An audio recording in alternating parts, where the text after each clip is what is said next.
mom, business owner, goal setter, and most importantly, a goal accomplisher.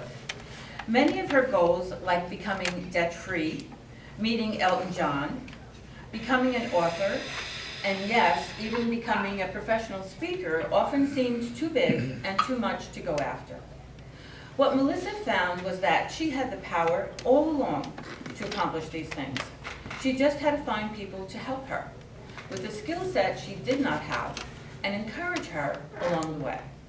In this speech, which she is preparing to give at a conference in August, Melissa will inspire, motivate, and encourage us to take action on our own goals because, in her great words here at the end, we have the power, exclamation point. Melissa's speech is 15 minutes, so please help me welcome Melissa.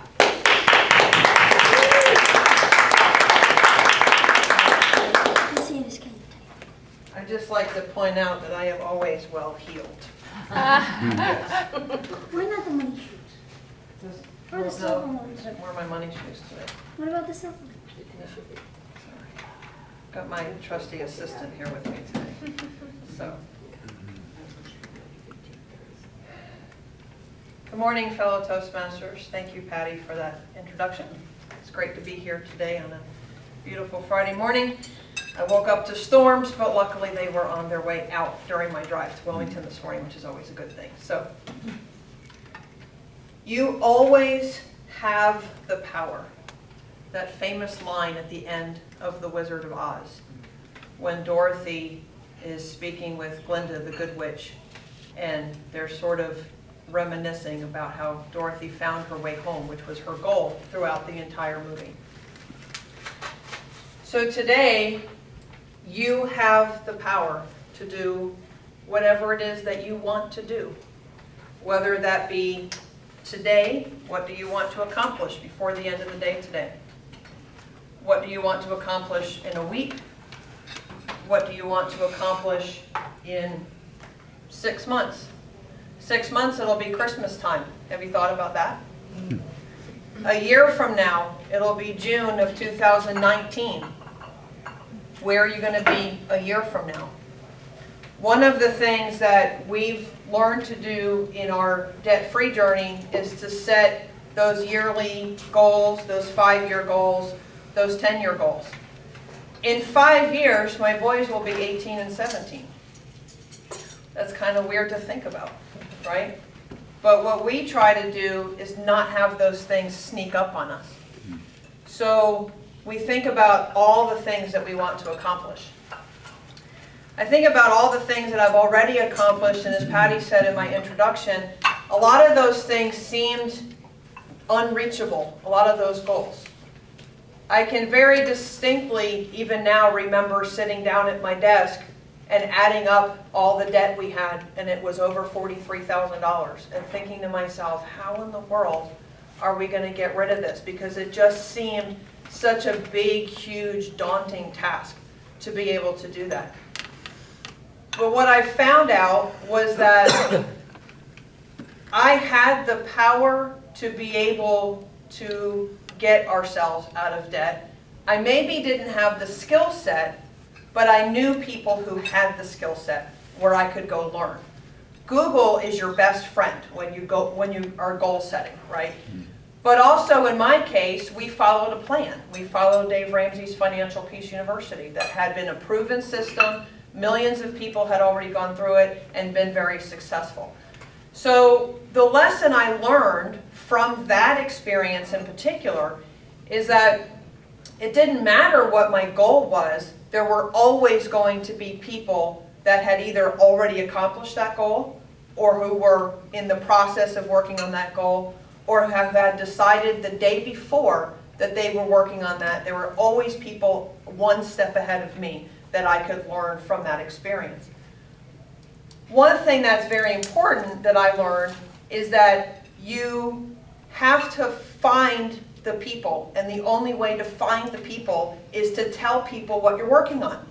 So, for example, in my ongoing quest to meet Elton John, I love every opportunity I have to share that story, because the more people that know my goal, the more people that know why I want to accomplish that, the more people are willing to reach out to their connections and help me accomplish that. In many cases, some of the people that I've met within Elton John's organization have been because someone I met knew someone who knew someone who knew someone who knew that particular person. So it's like a tree, like a path that you just have to follow along the way. And you just have to keep saying, well, who do you know who can help me with this? Well, who do you know who can help me with this? And in networking, we've learned you network the networks, right? That somewhere somebody has the information to be able to help you with your goal. I'd like to share a story with you.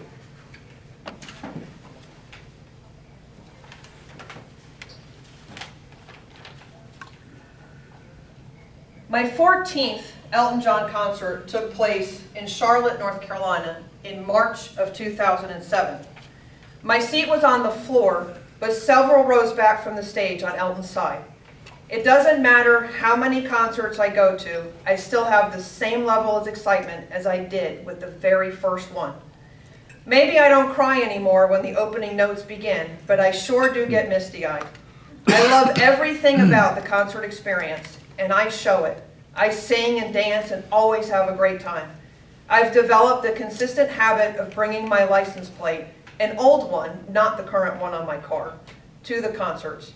If I get up to the stage for an autograph, that's what I hand to Elton for his signature. During this particular concert, I often held my plate high above my head, trying to see if I could get Elton's attention from my seat in the 10th row. I had no idea if he could see it, but I did notice that several people around me saw it every time I held it up. When the time came for fans to approach the edge of the stage, I decided to take a chance and see if I could get past the usher. I wasn't a few steps from my row when the usher blocked my path. I pleaded my case. See here, see, Elton has autographed it before. I just want to run up to the stage, grab an autograph, and I'll be right back, I said. The usher shook her head and shifted position so I could not get past her. I started to ask again and heard the crowd around me chanting, "Let her go, let her go." The crowd around me, the same crowd that had seen me holding my plate up during the concert, was helping me plead the case. I looked at the usher and asked, "Please, I promise I will come straight back here." She hesitated for a moment and as the chants grew louder, nodded in agreement with the crowd. I took off for the stage and arrived with just enough time to get my plate to Elton from the edge of the stage. Remaining true to my word, I returned to my seat, holding the plate up high and pointing to the space where he had signed it. As I approached my row, the same crowd who pleaded with me began to clap and cheer. Several people around me congratulated me, and I looked back to the usher to tell her thank you. She just looked at me and smiled, and I will never forget her kindness in that moment. And that's a great story, and it's one of my favorite stories. But you wouldn't have heard it today if I hadn't had the idea to write my book. The idea to write my book was not a new idea. It was something that I had been told for many years. "That's a great story, Melissa, you should write a book." And my response always was, "I cannot write a book, I am not an author." I have no business writing a book, I'm not an author. But yet every time I came home from a concert and I would share a story, what would I hear? "That's a great story, Melissa, you should write a book." And I kept responding, "But I'm not an author, I'm not writing a book." And so that became the constant narrative, and I had convinced myself that I had no business writing a book. That was until I met my friend Matt. And Matt lives here in Wilmington, and he wrote a book. And one day we were having coffee, and I was talking to him about the book writing process and how he wrote his book and, you know, the editor and all the kind of things. And he said, "Why are you asking me all these questions? Do you have a book to write?" And I'm like, "Well, I don't think I do, but every time I come home from a concert, people always tell me that I should write a book because I have these great concert stories. But I really don't think that I can write a book." And he said, well, why not? Like, do you have trouble putting words on paper or writing sentences or anything? I said, no, I've done that for years. I can write papers, I can put words on paper, not a problem. And he said, then what is holding you back from writing a book? And I looked right at him and I said, I have no business writing a book. I am not an author. Because that was my normal response. And he looked at me and he said, you're right, you're not an author. You're not an author until you write the book. And it was like the light bulb went off in my head. And I went, oh, well, that makes perfect sense. And he said, right. Like, you're not a wife until you get married. You're not a mom until you have kids. You're not a business owner until you file your LLC. And I went, oh. And I remember him just chuckling and laughing and said, why is that such like, oh? And I'm like, because all these years, I always just thought that I had to be an author to write a book. And he said, no, that's not the way it works. It's the other way around. So with that, he then said to me, so now I'm going to challenge you to write your book because now you have nothing else in your way.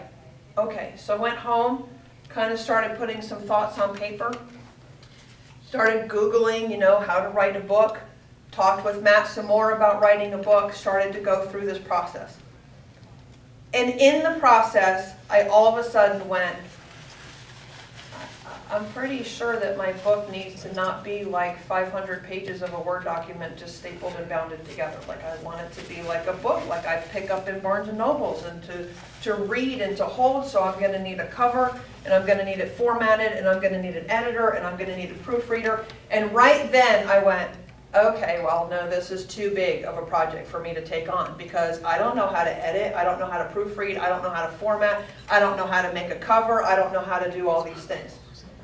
But what I found was, as I started talking to different people about this idea of writing a book, and I went to a conference, and I shared one of the stories that I had already written and in my speech, and after the speech, the director of the speaker, she came to me and she said, that was such a fantastic story. Do you have more? Because I'd love to hear more stories. And I went, oh yeah, I have a ton of them. Just very flippant off the cuff. And she looked right at me and said, oh, are you writing a book? I was like, why? Did everybody keep telling me to write a book, write a book, write a book? But then my response to her this time was different. And I said, actually, yes, I am. And that story I shared is one of the chapters in the book. And she said, that's awesome. I can't wait to read it. And then she turned around to somebody in the hallway and she goes, hey, Melissa's writing a book. And I went, oh no. I didn't want anybody to know that I was writing a book. But word quickly spread throughout the conference that that was a chapter in my book and people were excited. But the more excited people got, the more scared I got. Because now people are expecting a book full of stories just like the one that I told on the stage. What I didn't know was in that audience was an editor, was a proofreader, was a graphic designer. People I already knew, and I knew that Anna was an editor, and I knew that Scott was a graphic designer, and I knew that Haley was a proofreader, but because I wasn't in the space of writing a book, I just, hi, my name is Anna, I'm an editor. Okay, great. And I didn't file that away for future reference because I didn't think I would need her at some point in time. So all the people that I needed to help me get